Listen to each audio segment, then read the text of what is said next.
Daniel Harris and Lucy Morrison looked like the perfect stepfather and daughter, until their forbidden secret turned a quiet British home into a scene of cold-blooded murder.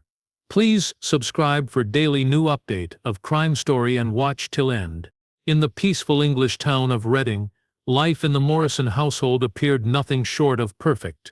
Their semi-detached brick home sat on a quiet street lined with trimmed hedges and blooming gardens. Every Sunday morning, Fiona Morrison could be seen watering her roses while her husband, Daniel Harris, mowed the lawn with a calm smile. Their teenage daughter, Lucy, often sat by the window with her textbooks, her headphones in, and her mind somewhere far away. To neighbors, they were an ideal modern family, a hard-working nurse, her disciplined ex-police officer husband, and a bright college-bound daughter. No one would have guessed that behind those drawn curtains, something dark was already taking shape.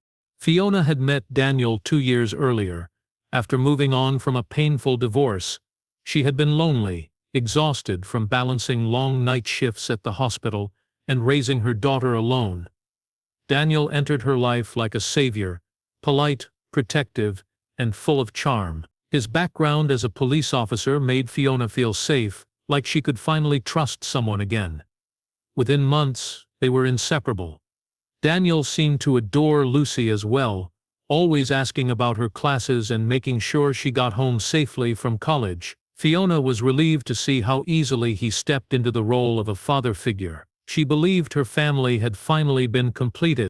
But Daniel wasn't what he appeared to be. Beneath his calm and caring exterior was a man with a need for control and admiration. The uniform and badge he once wore had given him authority he now missed. After being forced out of the police due to misconduct, Daniel's pride had been crushed. Fiona's gentle independence and Lucy's youthful confidence only reminded him of everything he could no longer dominate. His charm, which once seemed protective, slowly turned possessive. Fiona noticed his temper flaring more often. He wanted to know where she went, who she spoke to, and why she worked so many extra shifts. She brushed it off as stress, believing his past job must have left emotional scars. Lucy saw a different side of him altogether. When her mother wasn't around, Daniel was overly attentive, too attentive. He'd ask about her friends, her relationships, her plans after college. At first Lucy thought he was just being fatherly, but the way he looked at her began to make her uncomfortable. There were moments when she caught his eyes lingering too long, his tone too soft. She never mentioned it to her mother, afraid of sounding paranoid. Daniel, on the other hand, convinced himself he was falling in love with Lucy. The thought disgusted him, yet he couldn't resist it. His mind twisted it into something justified. He believed he was protecting her, guiding her. Slowly, his obsession grew stronger than his reason. Fiona remained blissfully unaware, still trusting the man she had invited into her home and into her daughter's life. From the outside, the Morrison family remained flawless, smiling for photos, hosting dinners, appearing kind and respectable. But beneath the smiles an invisible storm was building, one that would soon rip through their lives and leave nothing but silence behind. Daniel's involvement in Lucy's life deepened in ways that, at first, seemed harmless. He offered to drive her to college when Fiona worked late shifts, waiting in the car for her after class. He said he didn't like the idea of her walking home alone. Lucy found it caring at first, even thoughtful. She had never had a father figure, and Daniel's attention felt comforting in a strange way. He asked about her studies, her friends, her dreams, and listened closely, as though everything she said truly mattered. But slowly, that warmth began to feel heavy. Daniel's questions grew more personal. He wanted to know who she texted, where she went after class, and why she didn't tell him things first. It wasn't long before Lucy realized his concern had turned into obsession. Daniel, however, didn't see it that way. In his mind, he was simply protecting her. He convinced himself that Lucy was different from other girls. More mature, more understanding. The lines between fatherly affection and personal desire blurred until he could no longer separate them. His late-night talks with Lucy became more frequent. Sometimes Fiona found him sitting in the living room with her daughter long after midnight, claiming they were just discussing her future. Fiona smiled at the sight, feeling proud of their bond, unaware of the growing tension behind it. The turning point came one afternoon when Fiona was called in for an emergency hospital shift. Daniel and Lucy were left alone in the house. That evening changed everything. From that night onward, their relationship crossed boundaries that could never be undone. What began as unwanted attention turned into a dark, secret connection. Lucy was trapped in confusion and fear. Daniel told her it was love, that no one would understand them. She didn't dare tell her mother. Fiona trusted Daniel completely, and Lucy knew her mother's fragile happiness would crumble if the truth ever came out. Weeks turned into months, and Daniel's control only grew stronger. He became jealous whenever Lucy went out with friends or posted photos online. He demanded she keep their secret, reminding her of what would happen if anyone found out. He knew how to manipulate. Years in law enforcement had taught him how to twist fear into obedience. Lucy began to change. She stopped going out, avoided her friends, and became distant even from her mother. Fiona noticed, but blamed it on the stress of college. Daniel's double life was beginning to weigh on him. He would kiss Fiona goodnight and sneak messages to Lucy moments later. Guilt battled with desire, but desire always won. He told himself he deserved love after years of loss and rejection. Yet deep inside, he knew he was destroying everything he once valued. To outsiders, nothing seemed unusual. The Morrisons still attended community events, still smiled for photos, still appeared whole. But behind closed doors, the air inside that house had changed, filled with silent guilt, fear, and something much darker. Daniel's secret had bound Lucy to him in a way neither could escape, and each passing day pushed them closer to the inevitable collapse of their carefully hidden lie. Months passed, and Daniel and Lucy's secret relationship became a dangerous web that neither could control. It began with lies, small, careful ones that built a wall between them and Fiona. Lucy pretended to study late at the library, while Daniel claimed to work part-time consulting for private security firms. Fiona, trusting them both, never questioned it. She had no reason to. Her husband seemed devoted, her daughter seemed focused, and life appeared normal. But behind the calm facade, guilt was eating away at Lucy. She couldn't sleep properly anymore. Every time her mother smiled, it felt like a knife twisting inside her chest. She wanted to end the affair, to tell Daniel it had to stop, but his reaction always terrified her. He was unpredictable, tender one moment, cold and threatening the next. Daniel's obsession with control deepened.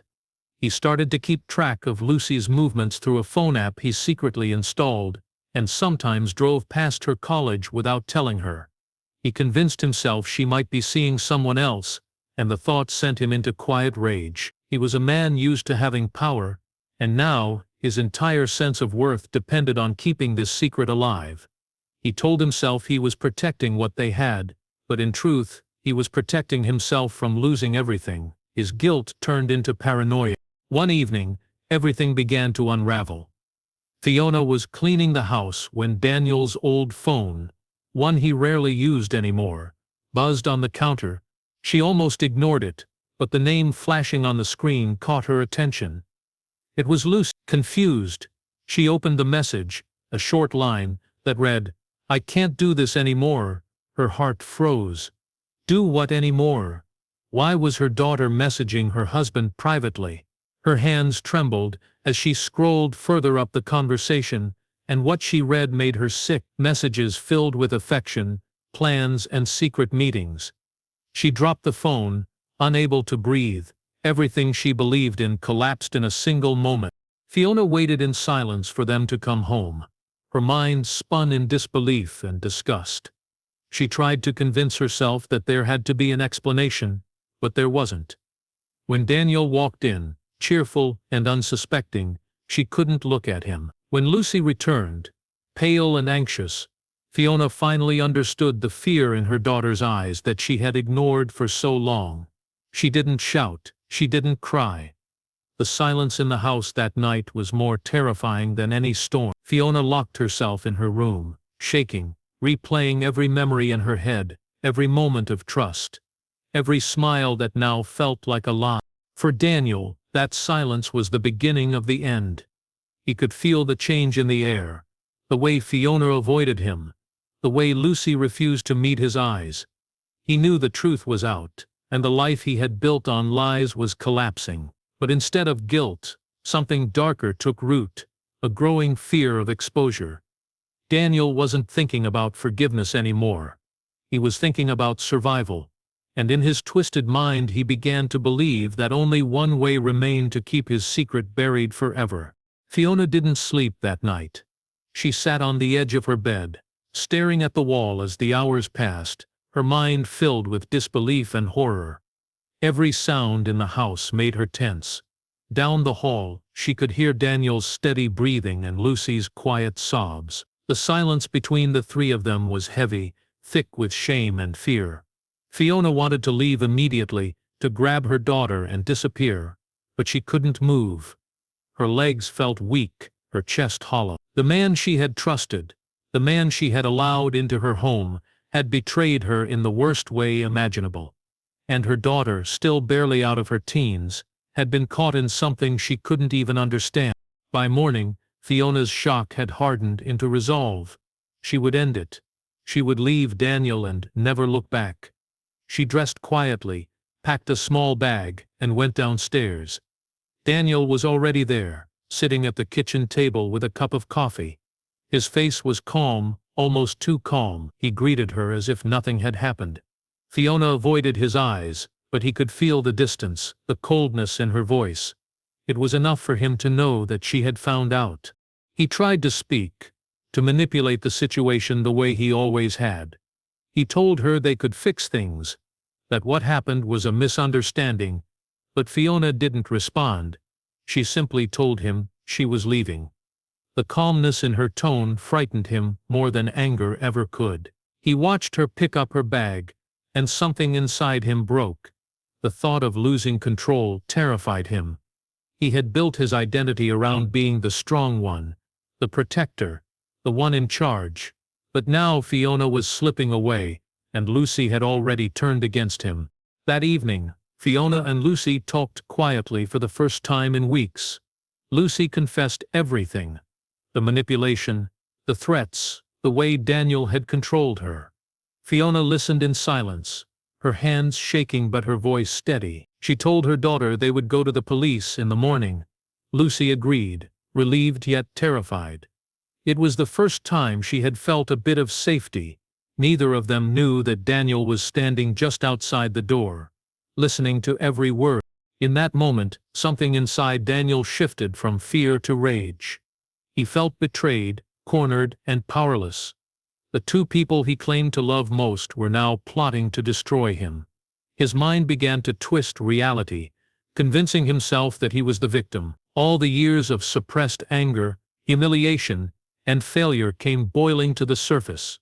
He thought of his ruined police career, his lost respect, and the judgment that would follow if the truth came out. Late that night, he sat in the dark living room, staring at his old police service weapon on the table. Rain began to tap against the windows, the steady rhythm matching his racing heartbeat. Daniel's thoughts turned darker with each passing minute. By the time he stood up, his decision was made. If he couldn't have control, no one would. The house that had once been filled with laughter was now filled with quiet dread, the calm before the horror that was about to unfold. The night of the murders began like any other, cloaked in the stillness of a quiet English suburb. Rain drizzled softly over the rooftops, and the streetlights cast a pale orange glow across the empty road.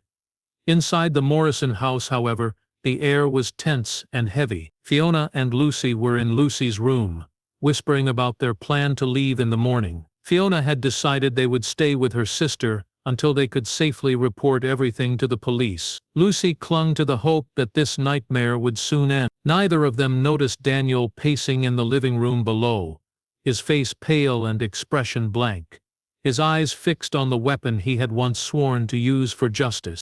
Daniel's thoughts were fragmented and wild. The sound of the rain outside mixed with the echoes of his own failures, the dismissal from the police force, the loss of respect, and now the betrayal inside his home. He convinced himself that Fiona and Lucy were conspiring against him, plotting to ruin him forever. In his distorted mind, they had become enemies, not family. He poured himself a drink to calm down, but instead it fueled his anger. The image of Fiona leaving with Lucy, telling the world what he had done, made his hands tremble with rage. He couldn't let that happen. At around midnight, Fiona came downstairs to grab her purse. She stopped when she saw Daniel sitting at the table, the gun resting beside his hand. His eyes were cold and distant, like a man already lost. For a moment, neither moved. The tension was unbearable, the silence almost deafening. Fiona took a cautious step back, realizing the danger too late. Daniel stood up slowly, muttering to himself, his breathing sharp and uneven. Without warning, the first shot rang out, echoing through the quiet house. Fiona collapsed instantly, her body hitting the kitchen floor. Upstairs, Lucy screamed. She froze in horror before running toward the door, her mind blank with fear. Daniel's footsteps thundered up the stairs as she tried to hide in her bedroom. Her hands shook as she reached for her phone, but before she could dial for help, the door burst open. Daniel's face appeared in the dim light, emotionless, detached from humanity. He raised the gun. Another shot broke the silence. Lucy fell backward, her eyes wide with disbelief, as her world faded into darkness. For a moment, Daniel stood still, the gun heavy in his hand. The rain outside grew stronger, hitting the windows like faint applause for the tragedy he had created. Slowly, he walked from room to room, his once tidy home now a scene of horror. The photos on the walls, the smiling family portraits, the vacations, the holidays, seemed to mock him. The illusion of perfection had been destroyed completely. As the night stretched on, Daniel sat down in the same chair where he had planned everything. He looked at the lifeless bodies of Fiona and Lucy, and felt a strange calm settle over him. He had silenced them, ended the threat, ended the shame, but in truth, he had only sealed his own fate. The house that once represented and love had become a grave for the lies he could no longer hide. By the time the first light of morning crept through the rain-soaked windows, the Morrison house had fallen into a haunting stillness. The chaos of the night before had been replaced by silence, a silence so thick it seemed to swallow the air itself. Daniel sat motionless in the living room, staring blankly at the wall. His mind drifted between fragments of memory and disbelief. The bodies of Fiona and Lucy lay still in the kitchen and upstairs bedroom, reminders of what he had done. Yet he felt no grief, no panic, only a hollow numbness. He told himself it had been necessary, that they were going to destroy him, that he had no choice, but deep inside he knew it was a lie he couldn't escape. Hours passed before he finally moved. Methodically, like a man performing a grim duty, Daniel began to clean. He mopped the floors, wiped surfaces, and gathered every trace of what had happened. His years in law enforcement guided his actions. Gloves on, no fingerprints left behind, no blood visible. He worked with a frightening calmness, as though cleaning up after someone else's crime. The rain outside grew heavier, masking any sounds from the house. Once the rooms were spotless, he wrapped Fiona's body in a plastic sheet from the garage, then went upstairs and did the same for Lucy. His face remained expressionless as he carried their bodies down one by one, placing them in the boot of Fiona's car. The weight of the bodies didn't seem to bother him.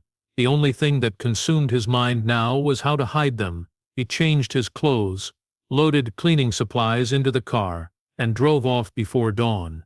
The streets were empty, and the sound of the engine echoed faintly in the cold morning air. He drove for miles until he reached a remote area on the outskirts of Berkshire, a forest he knew well from his time on the force. It was isolated, quiet, and forgotten. Perfect, he thought. He parked the car off the dirt path and stepped out, his shoes sinking slightly into the wet soil. The rain had turned the ground soft, making it easier to dig. For hours, he worked tirelessly, his hands blistering as he carved 2 shallow graves. When the task was done, he lowered the bodies in, one after another, without a word or glance. He covered them with earth and leaves, smoothing the ground, until it looked untouched. The rain washed away the traces of freshly turned soil, and the forest fell silent again. On the drive home, Daniel rehearsed his next steps in his mind. He would report them missing, pretend to be a heartbroken husband and stepfather. He would cry for the cameras and speak to the police, as if he were still one of them. By the time he pulled into the driveway, his mask was already back on. He called the local station, his voice trembling convincingly as he reported that Fiona and Lucy hadn't come home. Within hours, police began their search, and Daniel became the center of public sympathy. He appeared on television, pleading for their safe return, tears streaming down his face. The neighbors pitied him, unaware they were watching the killer himself. Every time the cameras turned off, Daniel's face would go blank again, a hollow shell of the man he once was, already haunted by the ghosts buried beneath the forest floor. The days following Fiona and Lucy's disappearance turned into a carefully orchestrated performance for Daniel. He played his role, flawless, the grieving husband, the desperate stepfather, the man begging for answers. He stood in front of news cameras outside the Morrison home, his voice trembling as he appealed for information. The neighbors brought him food, police officers he once worked with shook his hand, and the local press called him a broken man. Yet behind the tears and practiced sorrow, Daniel was watching everything. Every detective, every reporter, every reaction calculating what they knew and how close they might be to the truth. For 2 weeks, his act held strong. Police dogs searched the woods, volunteers handed out missing posters, and Daniel maintained his facade, convincing nearly everyone that Fiona and Lucy had either run away or been taken. He gave long interviews, pretending to hold on to hope, even keeping their photos framed on the kitchen counter. But the cracks in his performance began to show. His calmness was unnatural, his rehearsed grief mechanical. Detectives started to notice. The investigation took a turn when Detective Sergeant Helen Parker, a quiet but sharp-minded officer, began reviewing Daniel's statements. His timeline of events had small inconsistencies. He claimed to have been at home all night on the day Fiona and Lucy vanished. Yet security camera footage from a petrol station miles away showed his car driving toward Berkshire just after midnight. When confronted, Daniel explained he had gone for a drive to clear his head, but the tone in his voice lacked conviction. Parker, who had dealt with her share of liars, sensed something was deeply off. A forensic team later analyzed the Morrison home and found faint traces of blood near the kitchen skirting board. Almost invisible, but still there. Daniel's cleaning had been thorough, but not perfect. The sample matched Fiona's DNA. The quiet whispers among investigators turned into certainty. They now believed they weren't looking for 2 missing people, they were looking for 2 bodies. Detective Parker ordered a deeper search of Daniel's movements. His phone data showed him stopping for nearly 2 hours near a forested area outside Berkshire. A search team was sent immediately. 2 days later, officers stumbled upon a patch of disturbed ground, covered in wet leaves. When they began to dig, the truth surfaced. 2 bodies wrapped in plastic sheets, buried side by side. The discovery sent shockwaves through the community that had pitied Daniel just days earlier. He was arrested at his home the same evening. When police arrived, he didn't resist. He simply raised his hands and said nothing, his face eerily calm. The man who once wore a police uniform now sat in handcuffs. Surrounded by his former colleagues, reporters filled the street as officers led him to the car, flashes from cameras lighting up the night like lightning. In the interrogation room, Daniel refused to speak.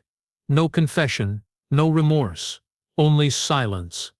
But the evidence spoke louder than any words could. His fingerprints were found on the plastic sheets, the gun traced back to his service weapon, and the phone records tied him directly to the burial site.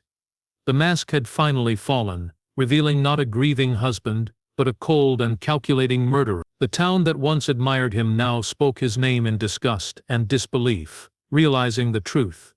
The monster they feared had been living quietly among them all along. Daniel's trial became one of the most widely covered cases in the region, a chilling story that gripped the nation. The courtroom was packed every day with journalists, former neighbors and curious onlookers who wanted to see the ex-cop who had fooled everyone. Daniel sat expressionless through most of the proceedings, his once confident demeanor replaced by a cold, empty stare. The prosecution laid out the horrifying details of his crimes: the affair with his stepdaughter, the double murder, and the careful cover-up. Every piece of evidence painted a picture of a man who had not acted in rage, but with chilling precision. When the prosecution showed the jury the CCTV footage of Daniel's car heading toward the Berkshire forest on the night of the killings, the courtroom fell silent. They described how he buried Fiona and Lucy in shallow graves, how he wiped the house clean of blood, and how he faked tears for television interviews while their bodies lay rotting beneath the soil. The evidence was overwhelming. Even Daniel's former police colleagues testified, their voices heavy with disbelief and betrayal. One of them admitted he could no longer recognize the man he once worked beside.